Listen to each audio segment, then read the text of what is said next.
y José Luis Gutiérrez Robledo, pues también de Historia del Arte y abulense, y también, como quien les habla, aunque también María, miembro de Ávila Abierta. Se me olvidaba decir que yo estoy hablando en mi condición de presidente de Ávila Abierta, que es la institución que organiza este acto.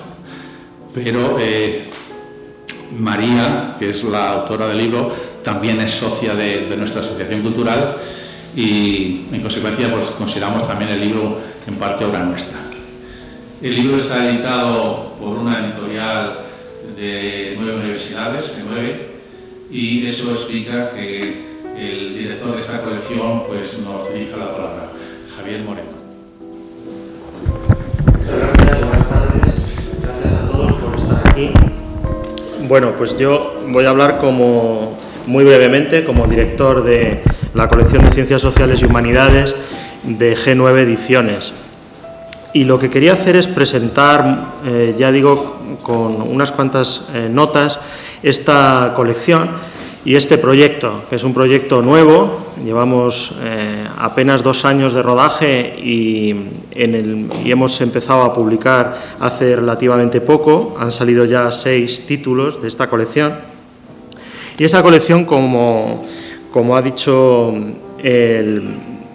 nuestro anfitrión, reúne a nada menos que 9 universidades públicas españolas, 9 servicios de publicaciones, ¿no? Y esto pues es algo excepcional y a mi juicio pues es también una muestra de lo que se puede hacer en la universidad pública, ¿verdad? Casi siempre que se habla de la universidad se habla de escaseces, de recortes, de problemas y de conflictos. Bueno, pues en la universidad se trabaja mucho, se trabaja muy bien, y las universidades públicas españolas, estas universidades en concreto, dieron un paso adelante para crear una colección de libros de calidad, porque sobre todo lo que nos importa aquí es la calidad. Nosotros tratamos de reunir en este proyecto, y espero que surjan otros muchos, títulos que resulten de interés indiscutible. Títulos de muchas áreas, se llama de Ciencias Sociales y Humanidades porque agrupa áreas desde la historia, la geografía, filosofía, filología, derecho, economía, psicología, en fin, antropología, por supuesto, ciencias políticas, comunicación. Trata de obtener esta colección el reconocimiento del público interesado en estos temas y también no solo del público universitario, como digo, sino del público culto, formado, que tenga interés por estos temas, y por eso procuramos que los títulos sean tan atractivos como el que vamos a presentar hoy. Las universidades españolas han hecho a lo largo de los últimos años un enorme esfuerzo de actualización y de modernización en el ámbito de las publicaciones, y nuestra colección forma parte de ese esfuerzo. No pretendemos competir con nadie, sino simplemente por ser un ejemplo, como digo, de excelencia en el mundo académico. Si además se venden muchos ejemplares, pues estupendo, ¿no? Pero sobre todo nuestro objetivo fundamental es que se publiquen cosas que merecen la pena. Es una colección abierta a cualquier autor, no hace falta que sea miembro de una de nuestras universidades y ni siquiera que sea miembro de la universidad. Y tenemos pensado publicar libros de muchos tipos, de distintos perfiles, desde clásicos, y se ha ido traduciendo alguna cosa que no estaba traducida al castellano, hasta tesis doctorales de investigadores jóvenes, pasando por libros colectivos y por monografías, como es el caso de hoy, de investigadores de prestigio. Gracias. José Luis es un alumnense de pro y hasta las casas. Nos va a hablar de cómo un alumnense ve o percibe las ideas que alguien que no es abulense ha sacado de nosotros. Vamos a ver, José Luis. Buenas tardes a todos, gracias. La verdad, este es un acto que organizamos, quiero insistir en ello, desde una asociación que me es muy querida y en la que me encuentro muy comprometido y que pienso que es un ámbito ideal, María no me desmentirá, para hablar de un libro abierto como es este, que es un libro abierto desde sus orígenes hasta ahora, sigue abierto y en realidad ahora es cuando lo acabamos de abrir ante todos nosotros. Hay palabras gastadas a este tipo de actos en las que se tiene que decir que uno está aquí contento. Pues lo siento que estén gastadas, pero es verdad que estoy triplemente contento. Lo estoy porque lo organizamos desde Ávila Abierta, perdónenme que empiece por la casa. Lo estoy porque está aquí mi amiga María. Estaba preguntándome ahora si eran ya 25 años los que lleva por aquí, y parece ser que es así. Qué jóvenes éramos entonces, tú lo sigues siendo, y también por ver todas las caras que estoy viendo aquí, lo cual también me es doblemente grato. Dicho sea todo esto, yo estoy aquí porque soy muy bien mandado. Es decir, un amigo común, que es Serafín de Tapia, que es mi presidente, me dijo que tenía que venir. Ustedes saben este dicho que decimos por estas tierras, que saber decir que no a tiempo evita situaciones embarazosas también a los señores. Yo no supe decir que no, y estoy aquí haciendo con lo que uno tiene que hacer en estos actos, que es hablar en líneas generales del libro, abriendo perspectivas sobre el libro, tratar de hablar un poco de él, pero hay parte del libro que me es muy cercana y seguramente hablaré algo de cerca de él, y hablar de María Cátedra. Para hablar de María Cátedra yo no me encontraba con fuerza para hacer la semblanza y he recurrido a un amigo que tengo que me ha hecho de negro, y si ustedes me permiten yo voy a leer una semblanza que ha escrito el negro del final de esta mesa. María Cátedra, a ti te parece lo de negro políticamente correcto, ¿verdad? María Cátedra es una madrileña comprometida y enamorada de Ávila.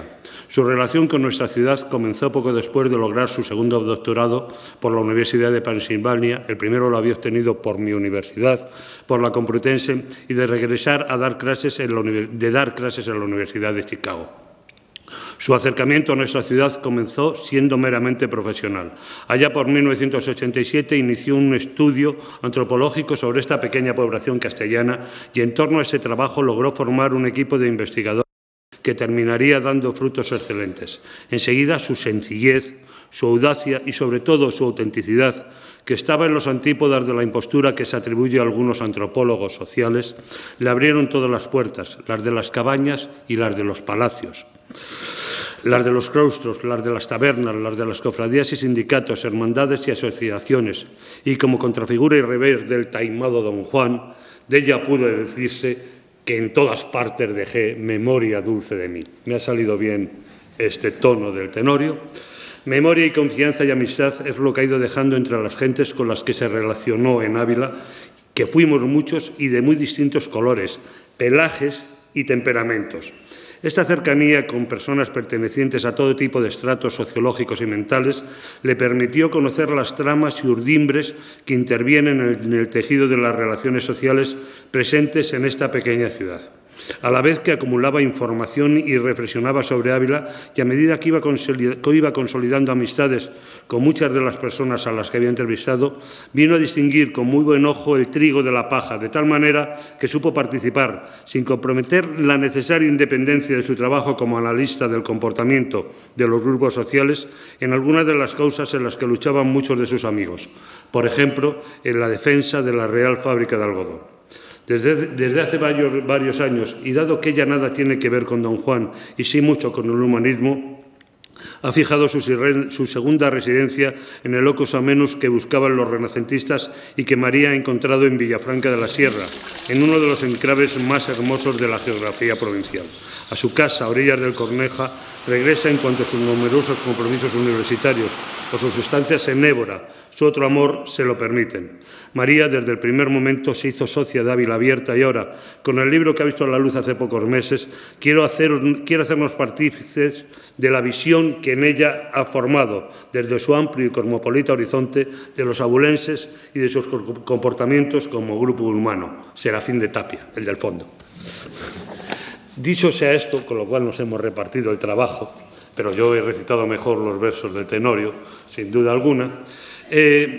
Tengo y quiero hablar del libro que yo no puedo ver, a pesar de lo bien hecho, de lo bien diseñado, casi como un libro, porque es un libro que me afecta a muchas cosas. Es un libro en el que estoy viendo a María, en el que estoy viendo cosas que tienen que ver con María. Es un libro que en parte ya he leído, porque en parte ha sido publicado o ha sido avanzado y porque en parte está aquí dos de sus libros, uno que nos es muy cercano a Serafín, a ella y a mí, que desde un punto de vista más material me he dedicado a la muralla, que es el estudio sobre la muralla, y otro aquel de Un santo para la ciudad, que siempre a mí es un título que me hacía hacer juegos de palabras que me tenían totalmente aterrorizado, porque aquello de un santo inventado para una ciudad, no sabía si se le podía dar la vuelta y podía ser una ciudad inventada para un santo.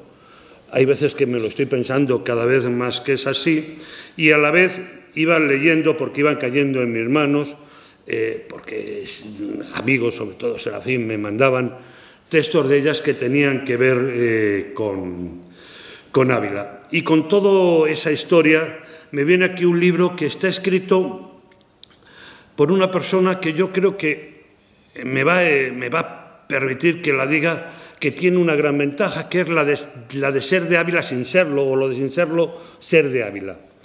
Eso de ser de Ávila, como decía Santa Teresa, es una especie de losa, y ella tiene la suerte de no serlo. Lo digo yo, que como ha dicho Serafín de Tapia, soy abulense de pro, cosa que no he comprendido nunca, porque si hubiera sido abulense de pro no me hubiera dedicado a lo que me he acabado dedicando. Se dedican a otras cosas, como vosotros bien sabéis, lo que se llaman los abulenses de pro. Y bueno, pues con todas esas cosas yo me encuentro ahora en las manos con un libro en el que ella dice no solo lo que nosotros no sabríamos decir, ni siquiera lo que no nos atrevemos a decirlo, sino lo dice con una suavidad demoledora. No sé si el contraste te parece adecuado, pero desde Ávila, no desde la historia social, el libro a veces es de una suavidad demoledora. Yo no sé si conscientemente o no, creo que aquí no hay nada inconsciente. Partimos de un libro que está partido en 4 capítulos, de los cuales 3 están dedicados a santos. No sé por qué, pero 3 están dedicados a santos y a vírgenes, y uno está dedicado a una historia plenamente laica, como es la de la ciudad, que yo creo que la podría entrelazar, como el que hace un cesto con los mimbres, constantemente con la otra historia. Todo esto es posible, entre otras cosas, porque hay un valor que ella ha tenido y que sin duda alguna esta ciudad no tiene, sin duda alguna el poder en esta ciudad ni tiene ni quiere tenerle, y a lo mejor es posible que otros no hayamos sabido tenerlos, entre lo cual me incluyo, que es la capacidad de diálogo. Aquí es una palabra que la utilizaremos, pero que no tiene sentido prácticamente nunca. Ella habla de 3 cosas, de 3 temas. Uno es la Semana Santa. Esa Semana Santa que viene a contar con argumentos, es historiadora, cuánto esta Semana Santa, como otras Semanas Santas, tiene de inventada. Estas tradiciones que no se pueden retrotraer porque arrancan todas pues prácticamente los pasos de Semana Santa llegaron aquí con Serafín de Tapia. No fue él el que lo hizo, pero fue cuando él vino a esta ciudad, y entonces hoy lo consideramos una tradición muy nuestra, que se había perdido durante largo tiempo, y que ella relaciona con algo que a mí me ha interesado mucho, que es el de la idea de la peregrinación. Pero yo, que por otras causas he trabajado últimamente mucho sobre el Camino de Santiago, aunque yo hablo sobre la arquitectura del Camino de Santiago, pero a los que nos dedicamos a la arquitectura también se nos permite tocar temas auxiliares como los de la antropología y los de la historia. Y claro está que cuando uno va por allí, o cuando uno habla del Camino de Santiago, se pregunta uno qué tienen que ver estos peregrinos que van ahora por el Camino de Santiago con los idílicos, porque otra cosa es cómo eran aquellos peregrinos que recorrían el Camino de Santiago. Y por eso lo que ella apunta aquí de la Semana Santa como una peregrinación es una idea doblemente rica, pero que hay que entenderla así, como una peregrinación que tiene otros itinerarios y que a lo mejor y que quizás tenga otros objetivos. Hay otro tema que trata, es que, bueno, a mí me había dicho Serafín que solo tenía que hablar de la Real Fábrica de Algodón.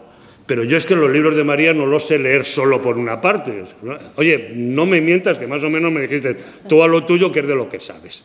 Y entonces, pues yo también me he leído, disculpen, está bien, me apetecía, las partes dedicadas a la Virgen de Sonsoles y a la Virgen de las Vacas. La verdad es que yo, cuando empecé a leer aquello de la de Sonsoles con los nobles y la de las vacas con los populares, aunque me acordaba de lo del carnet de la UGT de las vacas, que contaba don Claudio y de otras cosas, aquello no es verdad. Luego ya lo he entendido perfectamente cuando ella ha dicho que cuando nos está hablando de Sonsoles nos está hablando por un lado del patronato y por otro lado del... Bueno, lo que tiene que hacer aquí uno es hacer un resumen para hacer atractivo esto.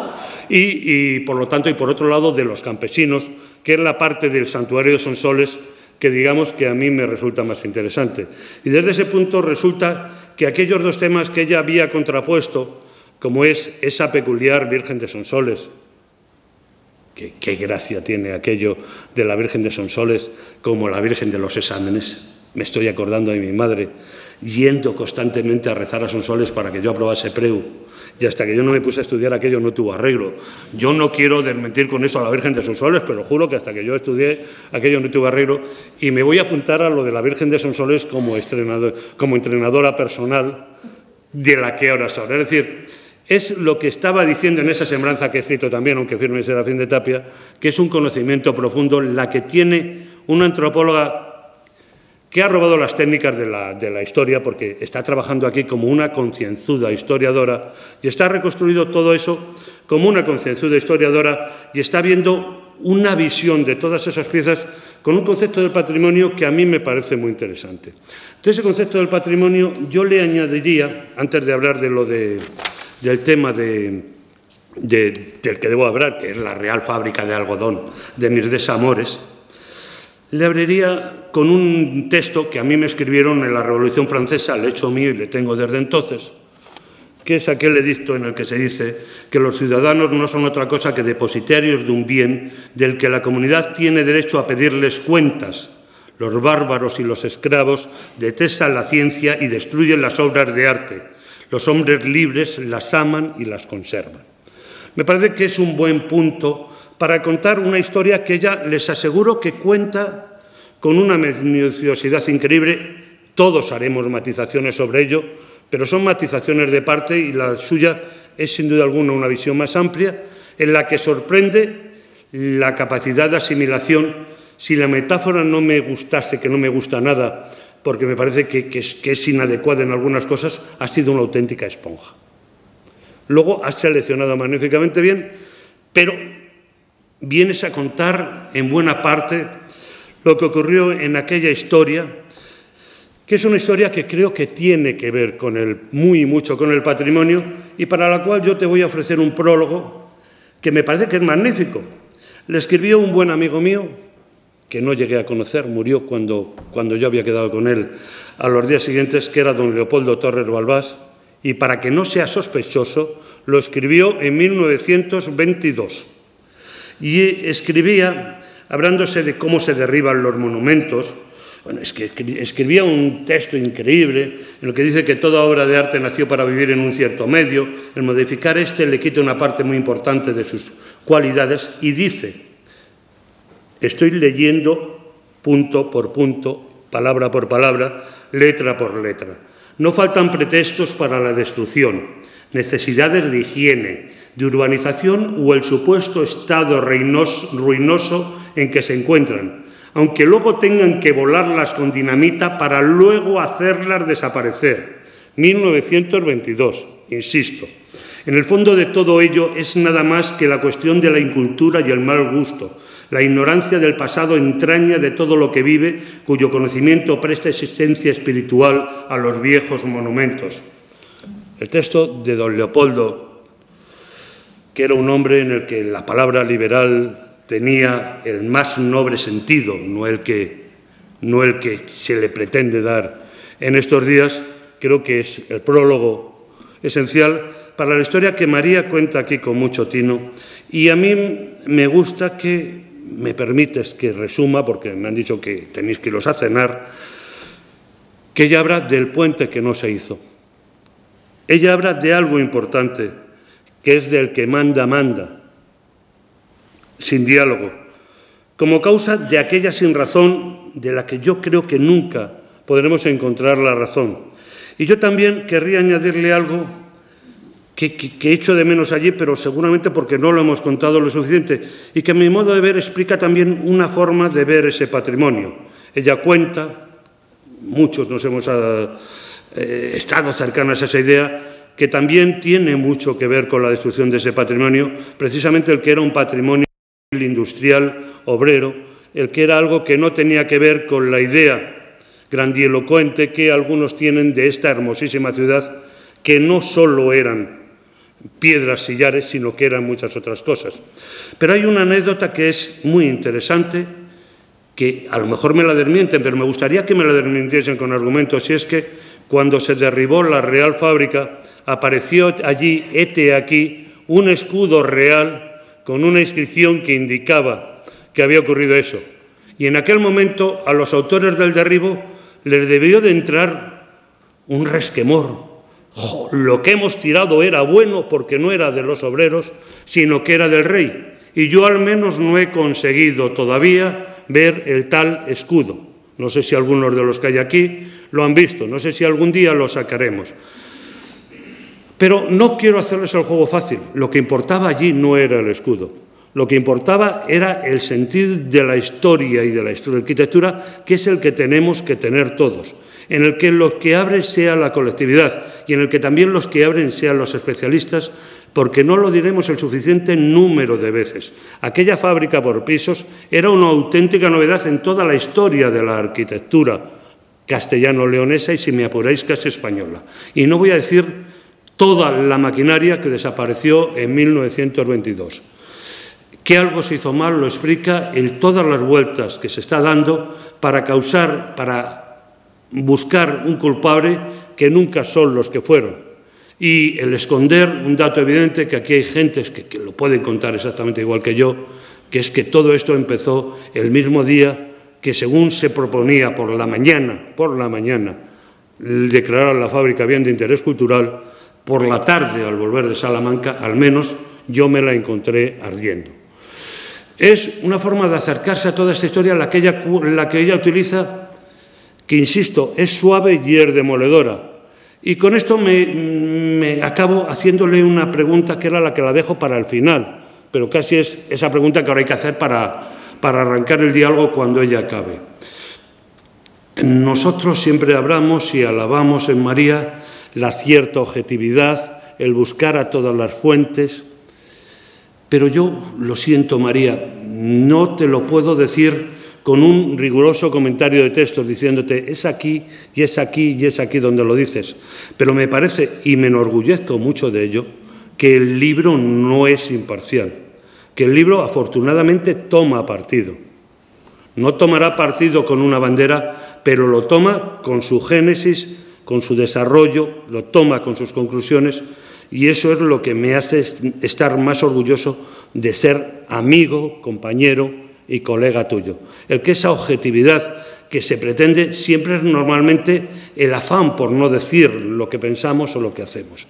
Y en esta ciudad triste en la que vivimos, cada vez más triste y más demoledora, en la que todo se nos está cayendo encima hasta el sitio en el que estamos, es de agradecer que tomemos esa decisión de educada, civilizada, académicamente, decir lo que hacemos, lo que pensamos y hasta lo que sentimos.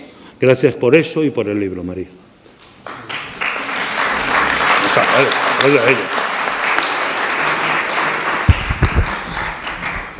Bueno, pues nada, después del verbo arrollador y propio de un abulense, como era el profesor. No, has hablado como abulense más que como profesor, pues vamos a escuchar a María con su suavidad agresiva, como era, suavidad demoledora, pues la visión que tiene ella de esta obra que escribió hace algún tiempo. En primer lugar, quería agradecer no solamente a mis compañeros de mesa, sino a todos los amigos que tengo en este lugar. Miro uno tras otro y me encuentro gente con la que he tomado vinos, he mantenido con charlas, me habéis informado muchos de vosotros de lo que es vuestra ciudad y me habéis hecho algo mucho mejor, que es brindarme vuestra amistad. y me siento muy abrumada por las cosas que se dicen de mi trabajo, que es un trabajo pues humilde, un poco osado, de pretender entender una ciudad que es muy compleja y que es muy difícil de captar, dar una interpretación.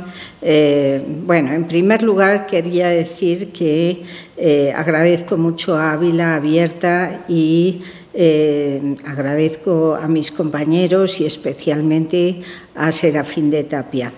Hace 25 años, en una fría mañana de diciembre, entré en esta ciudad. No veía a nadie, claro está. Una fría mañana de diciembre, con el frío que hay ahí afuera, pues no es de extrañar. Y de las pocas personas que conocí, solamente llevaba una tarjeta de Miguel Ángel Ruiz de Azúa, es un compañero de la facultad, que había estudiado en Lovaina con el rector del seminario, que era un vasco que me dijo: yo no conozco a nadie, pero te voy a recomendar a una persona, Chuchi Galán, que ese se conoce a todo Ávila. Y efectivamente Chuchi Galán hizo una cosa magnífica, y es presentarme, entre otros, a Ruiz Ayúcar, el cronista de la ciudad, y al señor que tengo a mi derecha, a Serafín de Tapia. Ambos me ayudaron y me informaron sobre la ciudad, pero Serafín lo hizo delante de un café, me dio un panorama, una panorámica estupenda de por dónde iban los tiros de esta ciudad. Siempre lo recordaré porque fue una lección magistral, sin parecerlo, delante de una taza de café. Fue una tarde que me dejó obnubilada, y realmente las dotes de Serafín como profesor y como divulgador son extraordinarias, eso ya lo saben ustedes porque le habrán oído. Yo venía de un trabajo había estudiado los vaqueiros de Alzada, que eran un grupo pequeño y de casas diseminadas en el norte de España, ¿no? Y me metí en una ciudad con un mogollón de gente y yo dije, a ver cómo hinco al diente a esta ciudad. Yo quería estudiar una cosa, los antropólogos cuando han estudiado la ciudad casi se han convertido en sociólogos, se han puesto a hacer números y cosas así, ¿no? Pero a mí, yo soy un poco cabezota y pretendí estudiar precisamente el simbolismo de la ciudad. Entonces, bueno, este es el tercer libro que publico, los otros dos los he publicado yo sola con Serafín, y entonces es un trabajo que intenta llevar el simbolismo, la dimensión metafórica a la ciudad. Las ciudades, empecé con los lemas de las ciudades. Me pareció que una buena manera es enfocar esto de la ciudad de los caballeros, la ciudad de los santos, la ciudad del rey, que eran como especie de tarjetas de visita de la ciudad ante el exterior, a nivel nacional e internacional.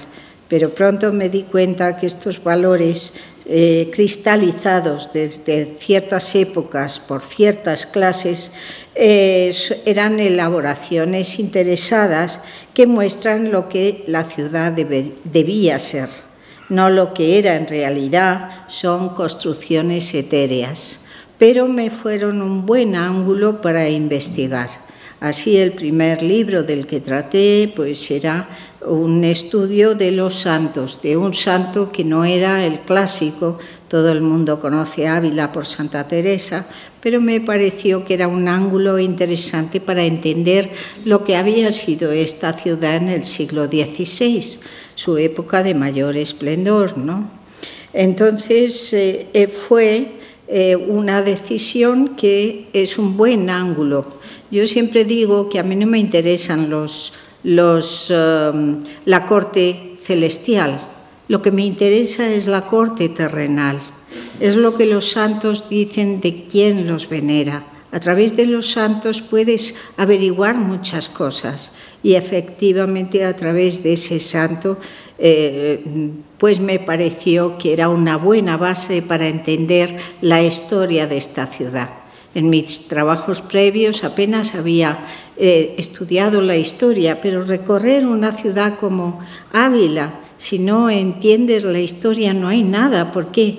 Porque las ciudades nacen y se hacen, y los habitantes se adaptan a la ciudad, tantos como las ciudades se adaptan a la gente, ¿no? Y a lo largo de la historia ha habido muchas adaptaciones por parte de diferentes grupos étnicos que han producido importantes cambios en la estructura y en el significado de la ciudad. Y esto es una ciudad, una combinación expresiva única, mediante la selección y unión de elementos antiguos y modernos, de distintas remodelaciones, selecciones, uniones creativas de imágenes y lenguajes, ¿no? Esto es lo que forma la cultura de una ciudad.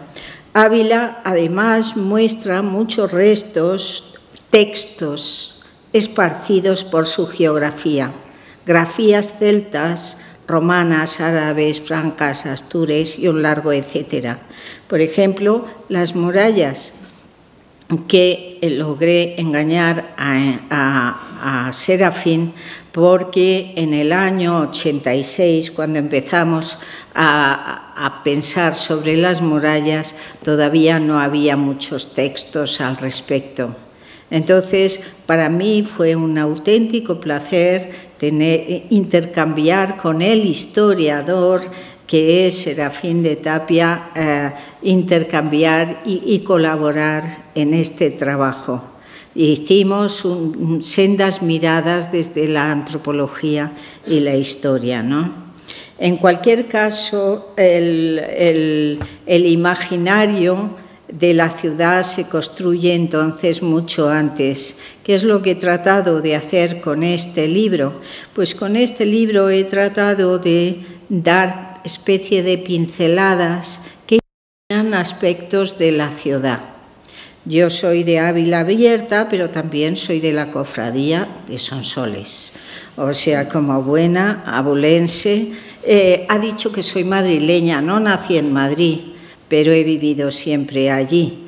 Y lo que sí les digo es que como en Madrid no puede ser uno no tiene mucha identidad la ciudad y tal, pues yo me he sentido abulense cuando he estado en Ávila, lo mismo que cuando he estado en Évora. Acabo de venir, he estado 6 meses con un sabático que me ha dado la universidad tras haber sobrevivido a una dirección de mi departamento por 4 años.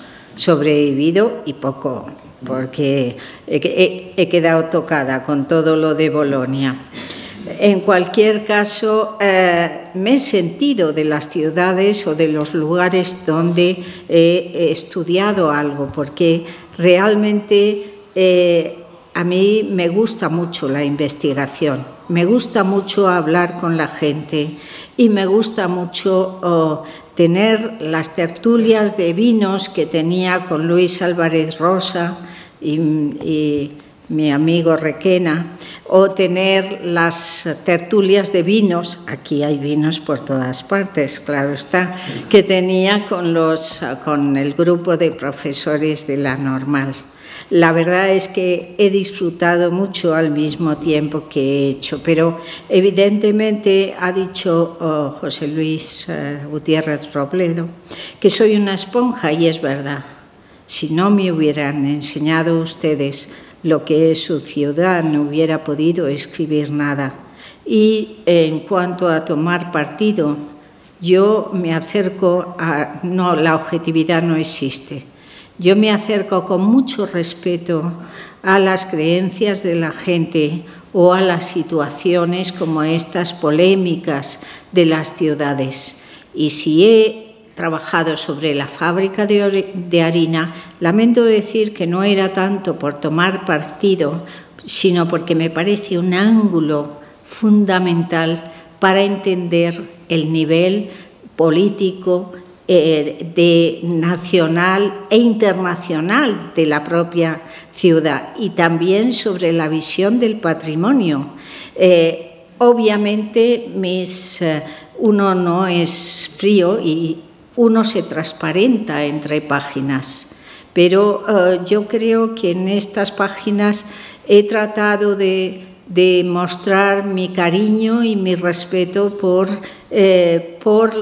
cómo se organiza una ciudad, que es una cosa muy complicada, y hasta qué punto cómo vivimos esta ciudad.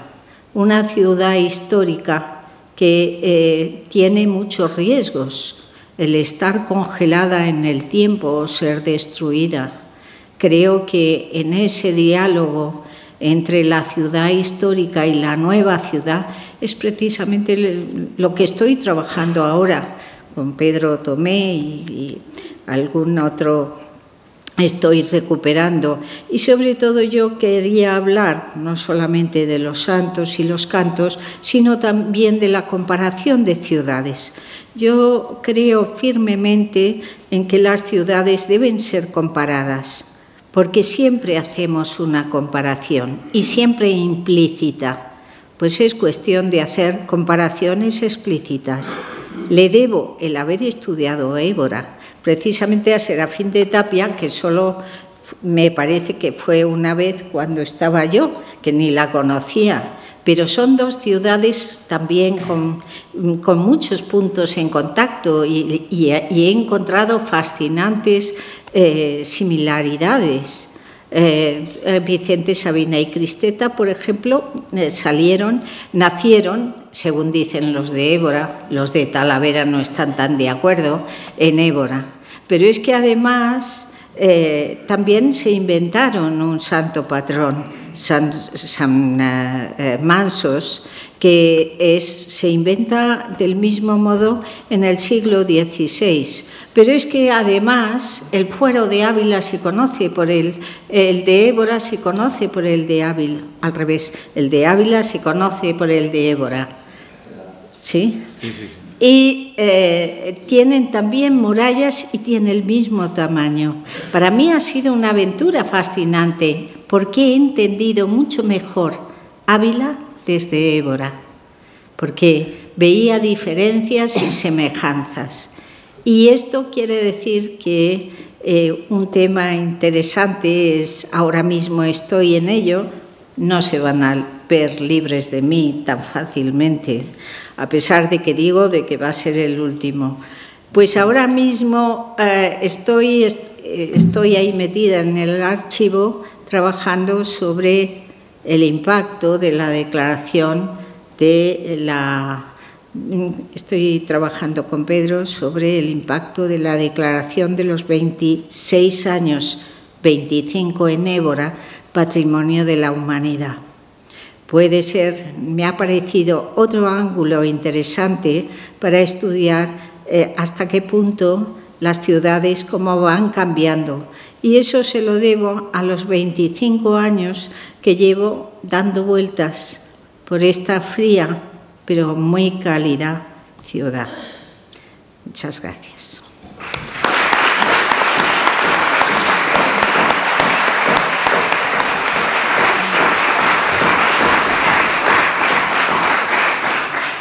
Bueno, pues ahora, si queréis hacer algún comentario, alguna pregunta, pues este es el momento. Seguro que María estaría encantada.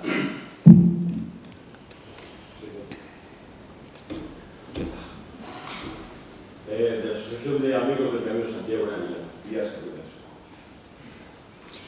Yo quería indicar algo, y es que hay algunos artículos que han sido publicados en el libro y que estaban en sitios de muy difícil acceso para la gente de Ávila.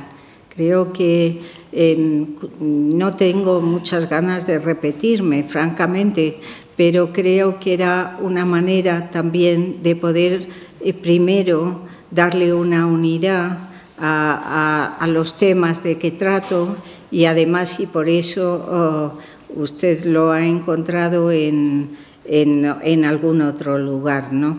Me alegro mucho de poder enseñar un poquito a la gente alguna cosa nueva a la gente de aquí, ¿no? Y se lo agradezco mucho. A veces pienso que mi trabajo no sirve para mucho, ¿no? Esa es la... Si no hay más palabras, levantamos la sesión. Muchas gracias.